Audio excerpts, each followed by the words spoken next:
Hello students, আমাকে তোমরা অনেকেই চেনো। আড্ডা 247 বেঙ্গলির তোমাদের টিচার শতবিশা মজুমদার আমার নাম।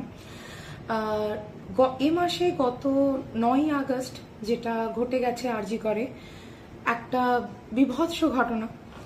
তো একজন মহিলা হিসেবে, টিচার হিসেবে অনেক পরে, একজন স্বাধীন ভারতের মানুষ হিসেবে, স্বাধীন ভারতের দেশমাতৃকার একজন নারী হিসেবে এত মর্মান্তিক ঘটনায় আমি এই আন্দোলনের পাশে আছি। আমি শিওর তোমরাও আন্দোলনের পাশে থাকবে। মানে এবারে আর হাত গুটিয়ে বাড়িতে বসে থাকার মতন সময় নেই, সবাই চলো আন্দোলন করি আমরা।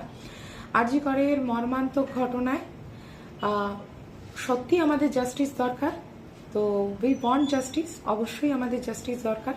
তো hashtag we want justice, justice for RG কর।